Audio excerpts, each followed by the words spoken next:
Question है अ boat goes 30 kilometre upstream and 44 kilometre downstream in 10 hours.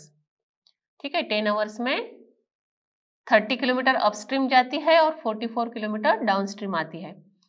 In 13 hours it can go 40 kilometre upstream and 55 kilometre downstream.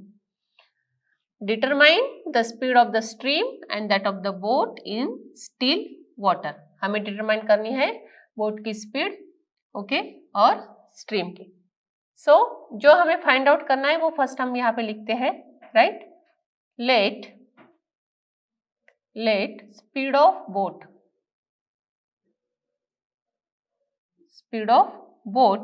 In still water, okay. Let speed of boat in still water, so that is equal to x kilometer per hour, right. Let speed of boat in still water that is equal to x kilometer per hour and speed of stream that is equal to y kilometer per hour. But हमें क्या निकलना है यहाँ पे, upstream and downstream, okay. Therefore speed of boat upstream, okay. तो upstream जाएगा तो क्या होगा, स्पीड कम हो जाएगी, राइट। डाउनस्ट्रीम रहेगा तो वो स्पीड उसकी बढ़ेगी। So speed of boat upstream मतलब क्या हो जाएगा यहाँ पे, x minus Y. So it will be equal to x minus Y kilometre per hour. Speed of boat अगर अपस्ट्रीम जाती है, राइट, सो क्या हो जाएगा, उसकी स्पीड कम हो जाएगी। जो स्टिल वाटर में स्पीड रहती है उससे वो कम हो जाएगी, कितना, by speed of stream. So it will be equal to x minus Y kilometre per hour. And speed of boat अब क्या होगा, अपस्ट्रीम था, अभी डाउनस्ट्रीम। तो डाउनस्ट्रीम जाएगा तो जो स्पीड उसकी स्टिल वाटर में रहती है, डाउनस्ट्रीम जाएगा तो वो फास्ट हो जाएगा, स्पीड ज्यादा हो जाएगी, right. So that will be equal to x plus y kilometre per hour. ठीक है, इतना समझ में आया। पहले हमने क्या किया, स्पीड ऑफ बोट लिया that is x kilometre per our still water में, और स्ट्रीम का y kilometre per our. Now speed of boat upstream जाएगा तो क्या होगा, स्टिल वाटर से उसकी स्पीड कम हो जाएगी। So that will be x minus Y kilometre per hour. और यहाँ पे डाउनस्ट्रीम लेते हैं तो स्पीड बढ़ जाएगी, so that will be equal to x plus y kilometre per hour, right. अब डिस्टेंस हमें दिया है 30 किलोमीटर अपस्ट्रीम, 44 किलोमीटर डाउनस्ट्रीम, और टाइम भी दिया हुआ है। तो यहाँ पे इक्वेशन जो है डिस्टेंस और टाइम का, उसका रिलेशनशिप कैसा है, that is speed is equal to, okay, speed is equal to distance upon time, right. We know that speed is equal to distance upon time. Therefore यहाँ पे हमें टाइम दिया हुआ है, so time is equal to क्या आएगा, distance upon speed. Time equal to distance upon speed रहेगा, क्योंकि हमें टाइम में दिया है 10 आवर्स है, 13 आवर्स है, right. So time is equal to distance upon speed. तो फर्स्ट केस जो बनती है, फर्स्ट इक्वेशन हमारा जो बनता है वो क्या रहेगा, बोट गोज 30 किलोमीटर अपस्ट्रीम। अब अपस्ट्रीम की स्पीड कितनी है, speed of the boat upstream that is x minus y, okay. तो ये क्या होता है, डिस्टेंस कितना है 30 किलोमीटर, राइट। सो टाइम कितना लग रहा है, 10 आवर्स। सो फर्स्ट केस में 10 hours that is equal to what, distance कितना है अपस्ट्रीम का 30 किलोमीटर, और स्पीड कितनी है अपस्ट्रीम की, speed that is x minus y, right, plus 44 kilometre downstream, 44 kilometre downstream, distance है 44 किलोमीटर, और स्पीड कितनी है डाउनस्ट्रीम की, x प्लस वाई, राइट। सो 44 किलोमीटर डाउनस्ट्रीम जाने के लिए जो टाइम लगता है एंड 30 किलोमीटर अपस्ट्रीम जाने के लिए जो टाइम लगता है, ये दोनों का टाइम मिला के जो टाइम आ रहा है that is equal to 10 hours that is equal to 10 hours.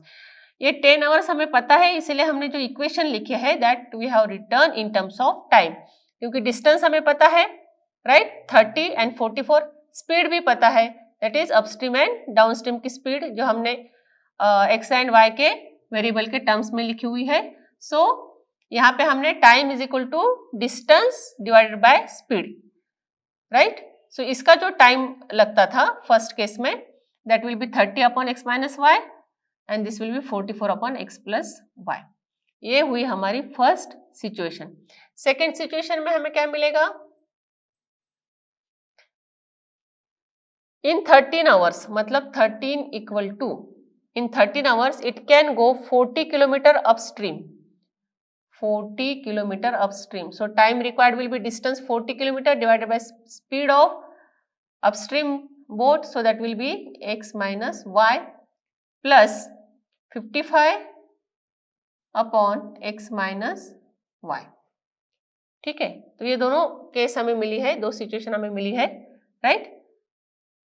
Now this is what 1 upon x minus y यहाँ पे है, 1 अपॉन एक्स प्लस वाई यहाँ पे है, यहाँ पे भी 1 अपॉन एक्स माइनस वाई है, और ये रहेगा आपका x प्लस वाई, राइट। ये डाउन स्ट्रीम है इसलिए वो x प्लस वाई रहेगा। तो यहाँ पे हम let 1 upon x minus y is equal to हम कंसिडर करते हैं p and 1 upon x plus y consider करते हैं q। तो हमारा इक्वेशन क्या बनेगा? देयरफॉर 10 इक्वल टू क्या बनेगा? 30 into p, right, 1 upon x minus y, 30p plus 44q। ये मिला हमारा इक्वेशन 1, ठीक है। यहाँ पे क्या आएगा? 13 equal to 40p, okay, 40p plus 55q, right. ये रहा हमारा इक्वेशन 2। यहाँ पे हम यूज करेंगे क्रॉस मल्टीप्लीकेशन मेथड। सो हम कोएफिशिएंट फाइंड आउट करते हैं a1 a2 के, right. We will compare this equation with ax plus by plus c equal to 0। So therefore a1 equal to क्या आएगा यहाँ पे? 30, right. Then a2 equal to कितना रहेगा? 44, सॉरी ये रहेगा आपका a1 and b1, okay, and c1 equal to minus 10। यहाँ पे क्या रहेगा? a2 equal to 40, right, b2 equal to 55 and c2 equal to कितना आएगा? Minus 13, okay. तो इसको अरेंज कर लेते हैं। देयरफॉर p अपॉन क्या रहेगा यहाँ पे? b1 b2, so that will be 44 upon 55 multiplied by c1 c2 that is minus 10 minus 13, okay, b1 b2 c1 c2 that is equal to q upon, right। यहाँ पे क्या आएगा? First c1 c2, so c1 c2 क्या है? minus 13 minus 10 minus 13 into a1 a2, so a1 a2 क्या है? 30 and 40, okay, that is equal to 1 upon a1 a2, so that is 30 40 and b1 b2 that is 44 and 55, okay। अब इस equation को solve करने के लिए कोई भी मेथड यूज कर सकते हो, either you can use the substitution, elimination, और यहाँ पे मैं यूज कर रही हूँ क्रॉस मल्टीप्लीकेशन, ठीक है। सो अब हम इसको मल्टीप्लाई कर लेते हैं, राइट। तो क्या मिलेगा हमें यहाँ पे? हमें यहाँ पे मिलेगा p upon, okay, 44 into minus 13, so 44 into minus 13 minus, right, this into this, okay, 44 into minus 13 minus this into this one, so ये माइनस माइनस प्लस हो जाएगा, right. So minus minus plus हो गया, और 55 into 10, 55 into 10, so that will be 550। So यहाँ पे मैं directly 550 लिख देती हूँ, इक्वल टू q अपॉन क्या आएगा? q अपॉन यहाँ पे माइनस 10 इंटू 40, सो -10 इंटू 40 है, सो वो कितना हो जाएगा -400. 40 into 10 that will B 400 and minus this ऐसा करते हैं हम. सो माइनस माइनस यहाँ पे हो जाएगा plus. So 13 into 30 so that will be plus 13 3 जा 39. सो ये हो जाएगा 390. It will be 390. That is equal to 1 upon. Now 30 into 55. So 30 into 55 minus क्या आएगा 40 इंटू 44. 40 इंटू 44. ओके, तो इसे हम सॉल्व करेंगे. 44 इंटू 13. सो P अपॉन ओके 13 4 जा 52 कैरी 5. 13 4 जा 52. 52 प्लस 5 57. Okay, that with minus sign equal to okay plus रहेगा 550 equal to Q upon -400 plus 390. So that will be -10. Okay, equal to 1 upon ये क्या हो जाएगा 5 3 जा 15 कैरी 1. 5 3 जा 15. 15 प्लस 1 16. ओके, माइनस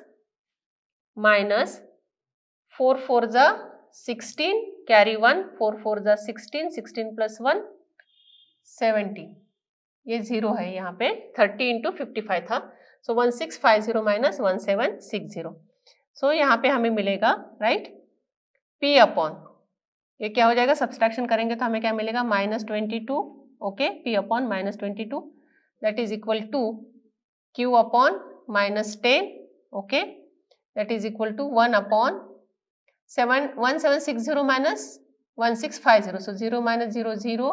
6 माइनस 5 हमें यहाँ मिलेगा 1. 7 माइनस 6 1. सो इसे सॉल्व करेंगे तो क्या मिलेगा P upon 22 is equal to Q upon 10. Minus sign सबका निकाल रहे हैं हम. Equal to 1 upon 110. ठीक है. सो देयरफॉर P की वैल्यू निकाल लेते हैं हम यहाँ पे. P upon 22 equal to 1 upon 110 है. देयरफॉर P इक्वल टू क्या हो जाएगा 22 यहाँ पे आ जाएगा. So that will be equal to 1 upon 5. Q के लिए Q upon 10 that is equal to 1 upon 110 right. Therefore Q is equal to क्या रहेगा 10 यहाँ पे जाएगा ऊपर. So 10 upon 110 0 0 will get 10 upon 110 right. So ये 1 था यहाँ पे राइट. 1 अपॉन 110 था. 10 यहाँ पे जाएगा तो 1 इंटू 10 हो जाएगा. Cancel. So that will B 1 upon 11. Okay, so P की वैल्यू कितनी आई 1/5 एंड Q की वैल्यू आई 1/11. अब हमें क्या करना है P एंड Q हमें मिले हैं. ओके, बट P क्या था हमारा P इज इक्वल टू हमने क्या लिया था 1 upon x minus y. Upstream लिया था हमने P is equal to 1 upon x minus y. ठीक है. So P is equal to 1 upon x minus y right. So P की वैल्यू कितनी है 1 upon 5. Therefore 1 upon 5 is equal to 1 upon x minus y right. Therefore x minus y equal to 5. ठीक है. And Q क्या लिया था हमने 1 upon x plus y. So Q is equal to 1 upon x plus y. But Q कितना है so that is equal to Q कितना है हमारा 1 अपॉन 11. सो सेकंड इक्वेशन हमें क्या मिलेगा x plus y equal to 11. Okay, so ये equation हमारा बना 1. ये बना इक्वेशन 2. ओके, सो यहाँ पे इक्वेशन मिले हमें x minus y equal to 5 and x plus y is equal to 1. So adding equation 1 and 2 क्या मिलेगा हम इसे ऐड करते हैं तो दोनों इक्वेशन से ऐड करते हैं तो x प्लस x मिलेगा हमें 2x minus y plus y it will get cancel. 5 plus 11 that is equal to 16. Therefore x is equal to 8. ये स्पीड है हमारी स्टिल वाटर में. x is equal to 8 kilometre per hour. y is equal to कैसे निकालेंगे? अब x is equal to 8 मिला है हमें, यहाँ में पुटअप करेंगे, put x is equal to 8 in equation 1, तो क्या मिलेगा हमें? Therefore 8 minus 5 equal to 8 minus y रहेगा यहाँ पे equal to 5, so y equal to 8 minus 5, so that will be 3 kilometer per hour. So 3 kilometer per hour, that is speed of stream. So that is equal to 3, and in still water it is equal to 8 kilometer per hour. So यहाँ पे हमने क्या किया? Question जो है, right? सो यहाँ पे upstream and downstream की स्पीड हमने पहले फाइंड आउट की। स्टिल वाटर की स्पीड हमने रिप्रेजेंट की x से और स्पीड ऑफ स्ट्रीम y से, राइट? देन डाउनस्ट्रीम जाता है तो वो स्पीड उसकी फास्ट हो जाती है, सो स्टिल वाटर से, so that will be x plus y. Upstream जाता है तो x माइनस वाई। फिर हमने इक्वेशन को रिप्रेजेंट किया, ठीक है, 1 upon x minus y equal to p and 1 upon x plus y equal to q. Linear equations के फॉर्म में मिले, हमने सॉल्व किया, पी एंड क्यू की वैल्यूज निकाली। पी एंड क्यू की वैल्यूज निकालने के बाद फिर से उसको इक्वेशन में पुटअप किया, तो एक्स एंड वाई के लिए इक्वेशन मिला, उनको सॉल्व करने के बाद हमें मिला एक्स एंड वाई की वैल्यूज।